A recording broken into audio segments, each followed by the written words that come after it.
In this video, I'm going to talk about how to graph factorial results and just make sense of graphs of factorial results. Because frankly, it can sometimes be hard to spot interaction effects when you're just looking at a table of numbers. But what we're going to see in this video is it's pretty straightforward usually to catch an interaction effect if you plot it out visually. I think it'll help to work through an example with a simple 2x2 factorial design, meaning we've got two factors, which you can think of as like two independent variables or factors that we think will make a difference in our DV. And then each of those factors is going to have two levels in this example, so just two values it can take. We're going to run through possible results for this 2x2 study and what they would look like both in a table and if we graphed them out. And as you'll see, this is going to help us visualize which variable or variables appear to have an effect and if they interact, meaning if there's an interaction effect. Now, I won't run any statistics in this video, so we'll just talk about whether there appears to be a difference or an effect. But if we wanted to confirm how real it was, we would need to check it with an actual statistical test, of course. Okay, so here's an example with some real-life import. Imagine we're running a large school district in some big city, and we've been debating the best way to deal with giving special instruction to kids who are falling behind in school. We want to do some research to determine what works best so that we can implement the best solution at scale within our whole district. So one question that has come up, perhaps based on research we looked into, or maybe just some past experience or what our teachers are saying, is that there are debates about whether it's better to do 1 hour of special instruction a week or 4 hours a week. So we want to test that. But also we've been having debates about the setting of special instruction and whether that matters. Like maybe some past research seems to argue that in class is a better place to do this, and some suggest pulling students out to a separate room might be better. So we want to test that as well. Now we want to test both of these variables, both of these factors, so we're going to do a 2x2 factorial design.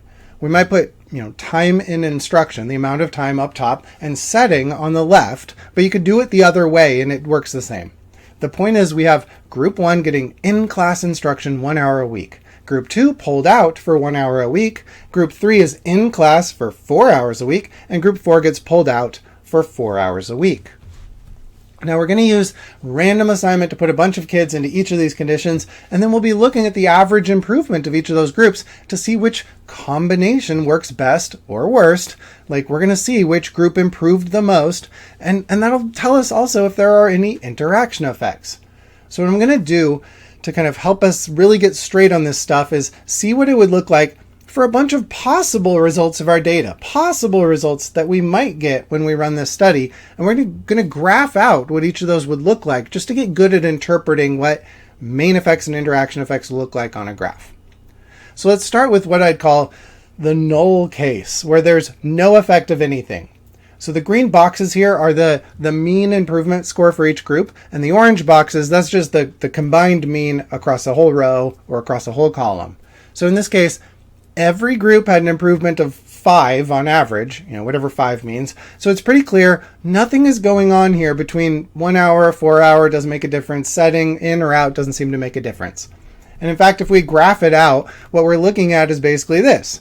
We could put the data for our 1 hour groups on a red line and our 4 hour groups on a blue line, and then just plop the data points for each of them. Like for those pulled out, we'd put a blue dot at 5 on the left side here, and also a red dot at 5 on the left side. And for those who are kept in class, we would put a blue dot at 5 on the right side here, and also a red dot at 5 on the right side here.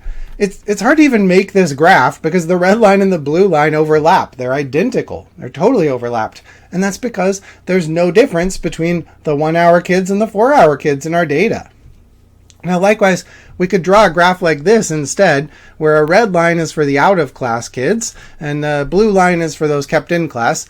But again, if we plot out their data with a mean of 5 for the 1 hour red line and the 1 hour blue line, and also a mean of 5 for the 4 hour red line and the 4 hour blue line, it's pretty clear time and setting just don't really make a difference here. Like comparing the lines makes no difference on either of these graphs. And comparing the left side of the graph to the right side of the graph, again, makes no difference. Notice it doesn't matter whether we put the setting on the bottom of our graph and use lines to distinguish the 1 hour from the 4 hour group, or do it the other way around and put the 1 hour versus the 4 hour on the bottom and put the in versus out as the different lines to distinguish. Either way works when you're graphing factorial results. You put one variable along the bottom axis, the x-axis, and then you use something like different lines, or you could use different bars to represent the other variable, the other factor. So always save the y-axis on the left for your dependent variable. That's the outcome you're comparing these groups on, like in this case, their mean improvement score. Okay, but let's go on and see some other ways the data might turn out instead of no effect. So for example, in this one, we're going to see a main effect of time and only time. Like that'll be the only factor that matters. How do we know that? Well, look at the top row here for out-of-school kids and the next row down for in-school kids. They both average out to 6 for improvement. So setting seems to have no effect overall. But then look at the time columns. Look at the left column. For 1 hour out of class, they averaged 5 improvement. But for the right column, 4 hours out of class has a mean of 7 improvement. So there appears to be a main effect of time. And if you graphed it out, you could put setting on the x-axis down at the bottom as like out versus in, and then do the different time amounts as different lines, like a red line and a blue line. And sure enough, we're going to see a big clear difference between the red line and the blue line. So we've got a difference for the time variable. We'd say a main effect of time, but no difference for the setting variable, right? Left versus right is the same in this graph. And alternatively, we could have put them in the other way. We could decide to put time on the x-axis at the bottom there and use lines for the different settings. If we did it that way, we're still going to find the same thing. We would see the two lines totally overlapped, so there's no difference regardless of setting, right? Red line and blue line are exactly the same everywhere, but we would always see a higher improvement score in the 4-hour side of the graph. So again, that shows that time does have an effect. There's a main effect of time. Now let's see an alternative way the data could go. If it instead looked like this, we're now seeing a main effect of setting. What do I mean? Well, if you look at the table, time doesn't seem to matter overall here. It's an average of 6 across all the 1-hour people and across all the 4-hour people, an average of 6 as well. So there's no main effect of time here. But there does appear to be a main effect of setting, because the in-class people average 7 improvement and the out-of-class people average only 5. So in-class is always better than out-of-class in this particular data. And again, if you graph it out, maybe you use a red line for the 1-hour group and a blue line for the 4-hour group, but sure enough, no difference in the lines. So in this case, we're comparing the time groups as different lines. There's no difference in the time groups. But definitely the in-class side of the graph is always higher, so that's always better. There is an effect of setting. Or if you'd put time on the bottom axis, again, you could always graph it out this way, put one variable down here and do the other variable over here. If you've done it that way, basically for both lines, 1 hour versus 4 hour makes no difference, right? But the blue line is always higher. So in-class is always better, because that's what the blue line is. So we'd say there's a main effect of setting, if this is the data we got, but not of time. That's what this would look like. You might also notice that when we're just dealing with a main effect, the lines on the graph will always be parallel. If there's no interaction effect, if it's just main effects, you will see parallel lines. Now, we might also see main effects of both variables without any interaction effect going on, but where both things matter on their own. So that'd look something like this. Let's ignore setting. Ignoring setting, time definitely seems to have a main effect because the 4-hour groups are always higher than the 1-hour groups. In the left graph here, the blue line is always higher than the red line. 4 hours is always better. Time matters. But also, what if we ignore time? In that case, setting definitely has its own main effect. In-class groups are always higher than pulled out groups. So in the bottom right graph here, the blue line is always higher. Or if we look at the bottom left graph, in both lines, the in-class side of the line is higher than the out-of-class side of that same line. So we have got a main effect of setting as well as a main effect of time. But again, notice the lines in the graph are parallel. Main effects show up as parallel lines. It is only when the lines start to look non-parallel that we've got something more complicated going on, because that will tell us there are interaction effects. Now, here's where things are going to get interesting, because in the next couple examples, I will show you some possible data, what it might look like if we have an interaction effect.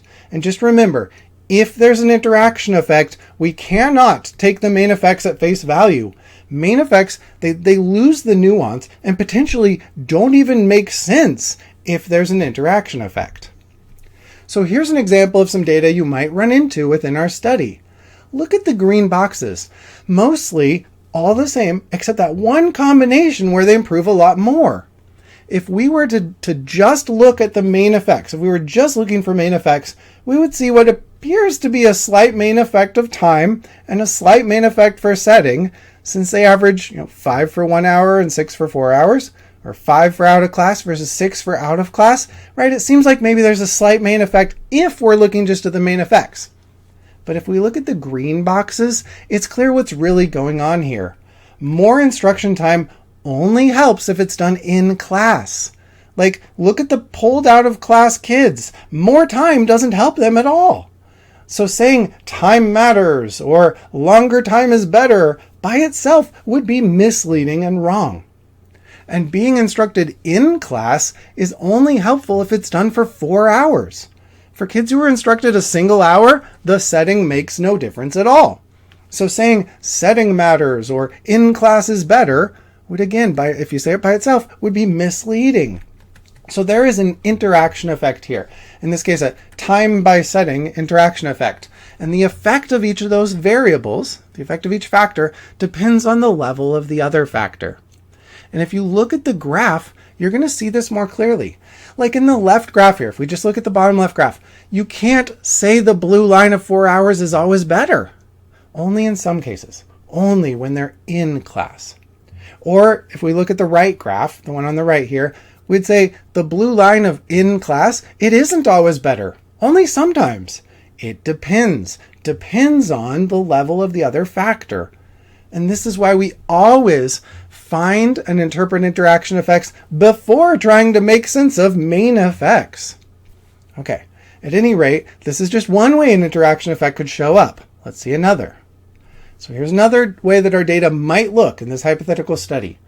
Check out those orange boxes. If we only looked at main effects, we would see 6 versus 6 for the in and out of class. We'd see 6 versus 6 for the 1 hour and the 4 hour. So if we only looked at main effects, we would wrongly conclude that time doesn't matter and that setting doesn't matter. But we can clearly see if we look at the actual group means in the green boxes here that some of these things do matter, or at least sometimes they matter. It just depends on the combination of levels of those factors. So we have to interpret the interaction effect rather than reporting main effects. We want to look at what we call the simple effects, where we isolate a single row or a single column. So we could say for the top row, for just pulled out kids, we could say less time is better. And from the bottom row, we can say for in-class kids though, more time is better. So top row, less time is better. Bottom row, more time is better. If you're pulled out, you want less time. If you're done in class, you want more time. Likewise, if we look for the simple effects by doing one column at a time, we're going to see that for kids doing 1 hour of instruction, the 1 hour column, pulled out is better. It's better to pull them out of class. But for kids who get a full 4 hours, it's better to do it in class. So the best setting depends on how much time they're getting. Just like the best amount of time to do depends on the setting that they'll be in. And once again, we can graph this out and it might be even more clear. If we graph it out like the version on the left here, where we use a red line for the 1 hour people and a blue line for the 4 hour people, you'll see that neither line color is clearly better. It depends on the setting, which is what we've plotted on the x-axis at the bottom here. Or if you graph it like in the right graph, the bottom right graph here, same thing. Neither the outline nor the in-class line is better. It depends on the amount of time. So the real shortcut here to know that you've got an interaction effect is that the lines are non-parallel. Just like in the last slide's example, it had one line climbing up and the other staying flat. This one has them actually crossing over. But in both those cases, it's non-parallel, which tells you there's an interaction effect. So my advice with factorial design data is, when in doubt, graph it out. That means making separate lines, or separate bars if you do a bar chart, for the levels of one factor. So pick a factor, pick one of your factors, make separate lines for each its levels, and then put the other factor on the x-axis at the bottom. Then, to interpret the graph, you're going to look for non-parallel lines versus parallel lines. If they're totally parallel, you can just report the main effects. That will make sense. But if you have non-parallel lines, there is an interaction effect. And to make sense of it, you might follow the following steps here to interpret the simple effects rather than those overall main effects. So first you might pick out one of the lines, or again bars if it's a bar graph, but pick out one piece and say or write what you would conclude from it. So like in our left graph here, look at the left graph. The red line is for the 1 hour kids. Let's just pick out that red line right now. The red line is for the 1 hour kids. And for the 1 hour kids, being out of class is better.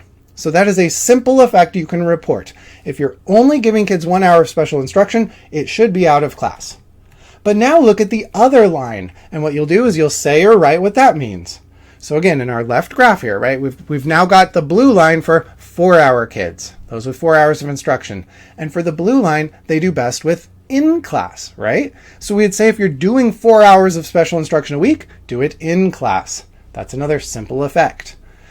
Then we do the other simple effects. So go to our other factor, our other variable, look at each level of the other variable on its own. But this will be the one on the x-axis. So in our left graph here, right, we had setting on the x-axis. So you start with the out kids, the kids who are taken out of class. For them, 1 hour is better. That's a simple effect. Then look at the other part of the x-axis. For kids who are in class, 4 hours is best. So these are the other simple effects. You've done it for each of your variables. You look at individual levels and find the simple effects. Notice how this gives us a lot more nuance for capturing the complexity of the real world. In real life, it is often not as easy as saying, X is better, or doing things this way is worse. Rather, often the best option depends on some other factor, and we have to look at the combination of things simultaneously to really see what's going on. So, okay, sorry, that was just for the second simple factor, the x-axis there. Okay, and of course, we could do the same thing for even more complicated factorial designs, where we try to test more than 2 factors. Like imagine 3 independent variables. Maybe you want to compare memory ability for people of different age groups and different genders, and the amount that they drink to see if, heavy drinking is worse on memory for certain age and gender combos than others. And maybe light drinking is worse or has different effects for certain age and gender combos. We would need enough groups for every combination of levels of those factors. So in this example, we have got a 4 by 3 by 2 design. So we would need 4 times 3 times 2 is 24 different groups. And in each of those groups, you need however many subjects, right? In each box here, you need however many subjects, whether it's 7 or 700 or whatever you need for statistical power, just to collect our data. Then we have to actually interpret the interaction effects. And of course, for all of these things, we're not really going to call it a genuine effect unless it's statistically significant. So we'd also have to test those things statistically, all those possible relationships among those. Now don't worry, we won't get into using designs with more than 2 factors for now. As long as you understand the principle that we could, in theory, expand our factorial designs to more than 2 factors. Actually, if you want to break your brain, just try to visually imagine or draw like a 2 by 2 by 2 by 2 design, meaning a design with 4 factors. To do that would require a 4-dimensional drawing, which isn't something most people learn in high school geometry. So, most important takeaway lessons here for graphing factorial results. Parallel lines mean no interaction. Non-parallel lines mean there isn't likely an interaction. Again, we'll have to test it statistically. Examine the graphs closely. Think about why that's the case. If it didn't really make sense, go back and look at the graphs from the examples in this video and try and see why non-parallel lines tells you there's an interaction effect. And then always remember, interpret interaction effects before you interpret main effects. But anyway, for now, I'm just going to close out this video with those lessons. Remember, if there's an interaction effect, we don't take the main effect seriously. Instead, you want to zoom in on individual simple effects. Like make sense of an individual row or an individual column at a time. Make sense of an individual line on the graph at a time. That's how we'll interpret interaction effects. Only report main effects if there's no interaction.